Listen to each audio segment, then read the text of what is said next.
ನಾಳೆ ಮಂಡನೆಯಾಗಲಿದೆ ಮಹತ್ವದ ಕೇಂದ್ರ ಬಜೆಟ್ ಮಂಡನೆಗೆ ಸಿದ್ಧರಾಗಿದ್ದಾರೆ ಕೇಂದ್ರ ಹಣಕಾಸು ಸಚಿವೆ ನಿರ್ಮಲಾ ಸೀತಾರಾಮನ್. ನಾಳೆ ಮಂಡನೆಯಾಗಲಿದೆ ಮಹತ್ವದ ಕೇಂದ್ರ ಬಜೆಟ್ನಲ್ಲಿ ಯಾವುದಕ್ಕೆ ಒತ್ತು ಕೊಡಲಾಗುತ್ತೆ? ಹಾಗಾದ್ರೆ ನಾಳೆಯ ಬಜೆಟ್ ಕುರಿತು ದೇಶದ ಜನರಿಗೆ ಹಲವು ನಿರೀಕ್ಷೆಗಳು ಸಾಕಷ್ಟಿದೆ. ಬಜೆಟ್ನಲ್ಲಿ ಯಾವ್ಯಾವ ವಲಯಗಳಿಗೆ ಒತ್ತನ್ನು ಕೊಡಲಿದ್ದಾರೆ? ಹಾಗಾದ್ರೆ ನಾಳೆಯ ಬಜೆಟ್ ಕುರಿತು ಜನರಿಗೆ ಸಾಕಷ್ಟು ನಿರೀಕ್ಷೆಗಳಿದೆ. ದೇಶದ ಆರ್ಥಿಕತೆಗೇನಾದ್ರೂ ಈ ಸಮಯದಲ್ಲಿ ಟಾನಿಕ್ ಸಿಗುತ್ತಾ? ಹಾಗಾದ್ರೆ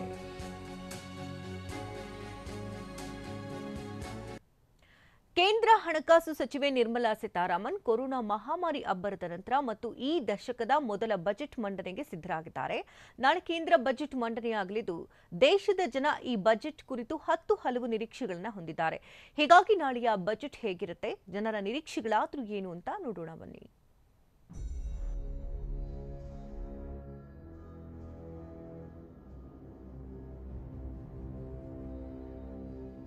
ಕೊರೋನಾ ಅನ್ನೋ ಕಣ್ಣಿಗೆ ಕಾಣದ ವೈರಸ್ ಪ್ರಪಂಚದ ಮೇಲೆ ಬೀರಿರೋ ಪರಿಣಾಮ ಅಂತಿದ್ದದ್ದಲ್ಲ.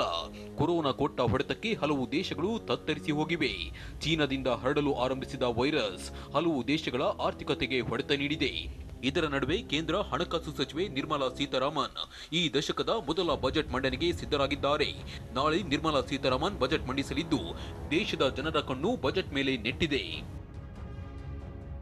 ಬಜೆಟ್ನಲ್ಲಿ ಅಭಿವೃದ್ಧಿಗೆ ಆದ್ಯತೆಯೋ ಆರ್ಥಿಕ ಶಿಸ್ತಿಗೋ? ಕೊರೋನಾದಿಂದ ಹೊಡೆತ ತಿಂದವರಿಗೆ ಸಿಗುತ್ತಾ ಬಿಗ್ ರಿಲೀಫ್? ಇದೇ ಮೊದಲ ಬಾರಿಗೆ ಮಂಡನೆಯಾಗ್ತಿದೆ ಪೇಪರ್ಲೆಸ್ ಬಜೆಟ್. ಪ್ರಧಾನಿ ಮೋದಿ ಸರ್ಕಾರ 2ನೇ ಬಾರಿ ಅಧಿಕಾರಕ್ಕೆ ಬಂದ ಬಳಿಕ ಭಾರತವನ್ನ ಟ್ರಿಲಿಯನ್ ಆರ್ಥಿಕತೆ ಮಾಡೋ ಗುರಿ ಹೊಂದಿದ್ರು. ಇದಕ್ಕೆ ಹಲವು ಯೋಜನೆಗಳನ್ನ ರೂಪಿಸಿದ್ರು. ಆದರೆ ಅವು ಕಾರ್ಯರೂಪಕ್ಕೆ ಬರೋಕ್ಕೂ ಮೊದಲೇ ಕೊರೋನಾ ಅಬ್ಬರ ಶುರುವಾಯಿತು. ಇದರಿಂದ ಆರ್ಥಿಕತೆ ಹಳ್ಳ ಹಿಡಿದಿದೆ. ಹಲವು ವಲಯಗಳು ತತ್ತರಿಸಿ ಹೋಗಿದೆ. ಕೋಟ್ಯಾಂತರ ಜನ ಕೆಲಸ ಕಳೆದುಕೊಂಡು ಪರದಾಡ್ತಿದ್ದಾರೆ. ದೇಶದಲ್ಲಿ ಅನ್ಲಾಕ್ ಪ್ರಕ್ರಿಯೆ ಆರಂಭವಾದ ಬಳಿಕ ಆತ್ಮ ನಿರ್ಭರ ಭಾರತ ಅಥವಾ ಸ್ವಾವಲಂಬಿ ಭಾರತ ನಿರ್ಮಾಣಕ್ಕೆ ಕರೆ ಕೊಟ್ಟಿದ್ರು. ಇದಕ್ಕೆ ಪೂರಕವಾಗಿ ನಿರ್ಮಲಾ ಸೀತಾರಾಮನ್ ಪ್ಯಾಕೇಜ್ಗಳನ್ನ ಘೋಷಿಸಿದ್ರು. ಅವು ಅಷ್ಟೇನೂ ಪರಿಣಾಮಕಾರಿಯಾಗಿ ಕೆಲಸ ಮಾಡಿಲ್ಲ. ಹೀಗಾಗಿ ನಾಳೆಯ ಬಜೆಟ್ ಮೇಲೆ 135 ಕೋಟಿ ಭಾರತೀಯರ ಕಣ್ಣು ನೆಟ್ಟಿದೆ.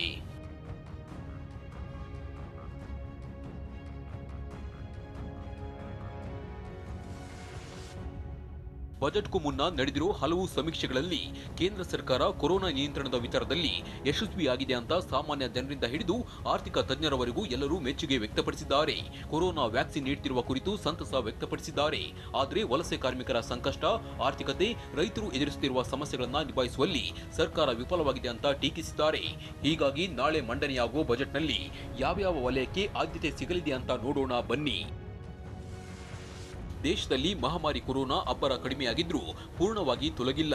ಹೀಗಾಗಿ ಈ ಬಾರಿಯ ಬಜೆಟ್ನಲ್ಲಿ ಆರೋಗ್ಯ ವಲಯಕ್ಕೆ ಹೆಚ್ಚಿನ ಆದ್ಯತೆ ನೀಡುವ ಸಾಧ್ಯತೆ ಇದೆ. ಆರೋಗ್ಯ ಕ್ಷೇತ್ರದಲ್ಲಿ ಮೂಲಸೌಕರ್ಯ ಹೆಚ್ಚಿಸಲು ಮತ್ತು ಕೊರೋನಾ ಲಸಿಕೆ ನೀಡಿಕೆ ಕಾರ್ಯಕ್ಕೆ ಹೆಚ್ಚಿನ ಅನುದಾನ ನೀಡುವ ಸಾಧ್ಯತೆ ಇದ್ದು, ಆರೋಗ್ಯ ವಲಯಕ್ಕೆ ಸುಮಾರು 75,900 ಕೋಟಿ ರೂಪಾಯಿ ಮೀಸಲಿಡುವ ನಿರೀಕ್ಷೆ ಇದೆ. ಸರ್ಕಾರಿ ವಲಯದ ಬ್ಯಾಂಕ್ಗಳಲ್ಲಿ ಪುನರ್ ಬಂಡವಾಳ ಹೂಡಿಕೆಗೆ ಒತ್ತು ಸಿಗುವ ಸಾಧ್ಯತೆ ಇದ್ದು, ಕೋವಿಡ್ನಿಂದಾಗಿ ಬಹುತೇಕ ಬ್ಯಾಂಕ್ಗಳ ಬಂಡವಾಳ ಸವಕಳಿಯಾಗಿದೆ ಅಂತ RBI ಹೇಳಿದೆ. ಇದೇ ಕಾರಣಕ್ಕೆ ಹೊಸ ವಾಣಿಜ್ಯ ಅಭಿವೃದ್ಧಿ ಸಂಸ್ಥೆ ಸ್ಥಾಪನೆಯ ಘೋಷಣೆ ನಿರೀಕ್ಷೆ ಹೊಂದಲಾಗಿದೆ. ದೇಶದಲ್ಲಿ ವಾಹನ ಮಾರಾಟಗಳ ಕುಸಿತವಾಗುತ್ತಿರುವುದರಿಂದ ವಾಹನ ಮಾರಾಟ ಹೆಚ್ಚಳಕ್ಕೆ ಹೊಸದಾಗಿ ರದ್ದಿ ಯೋಜನೆ ಸಾಧ್ಯತೆ ಇದ್ದು, ಹೊಸ ರದ್ದಿ ಯೋಜನೆ ಘೋಷಿಸಿದರೆ ವಾಹನೋದ್ಯಮಕ್ಕೆ ಅನುಕೂಲವಾಗಲಿದೆ. ಗೃಹ ನಿರ್ಮಾಣಕ್ಕೆ ಹಲವು ವರ್ಷಗಳಿಂದ ಸರ್ಕಾರ ವಿಶೇಷ ಆದ್ಯತೆ ನೀಡಿದ್ದು, ಇದು ಈ ವರ್ಷ ಮುಂದುವರಿಯುವ ಸಾಧ್ಯತೆ ಇದೆ. ಜೊತೆಗೆ ಗೃಹ ಸಾಲ ಪಡೆದವರಿಗೆ IT ಆಕ್ಟ್ ಅಡಿ ತೆರಿಗೆ ಕಡಿತ ಮಾಡುವ ಸಾಧ್ಯತೆ ಇದೆ. ಸಾಲು ಚುನಾವಣೆಗಳಿರುವುದರಿಂದ ಬಜೆಟ್ನಲ್ಲಿ ಜನಪ್ರಿಯತೆಗೂ ಒತ್ತು ನೀಡುವ ಸಾಧ್ಯತೆ ಇದ್ದು, ಕೇಂದ್ರದ ಪ್ರಮುಖ ಯೋಜನೆಗಳಾದ Atma Nirbhar Bharat, make in India, digital India, smart city, Swachh Bharat, PM Garib ಯೋಜನೆಗಳಿಗೆ ಒತ್ತು ನೀಡಲಿದೆ. ರೈತರಿಗೆ ನೀಡುತ್ತಿರುವ PM ಕಿಸಾನ್ ಸಮ್ಮಾನ್ ಮೊತ್ತ 6,000 ರೂಪಾಯಿಯಿಂದ 10,000 ರೂಪಾಯಿಗೆ ಏರಿಸುವ ಸಾಧ್ಯತೆ ಇದ್ದು, ಇಷ್ಟು ದಿನದ ಹಾಗೆ ರಸಗೊಬ್ಬರ ಸಬ್ಸಿಡಿ ನೀಡುವ ಬದಲು ರೈತರ ಖಾತೆಗಳಿಗೆ ನೇರ ನಗದು ವರ್ಗಾವಣೆಯ ಘೋಷಣೆ ಮಾಡುವ ಸಾಧ್ಯತೆ ಇದೆ.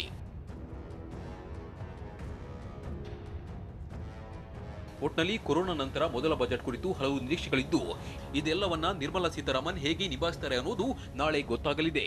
Chandramohan, national bureau, TV9.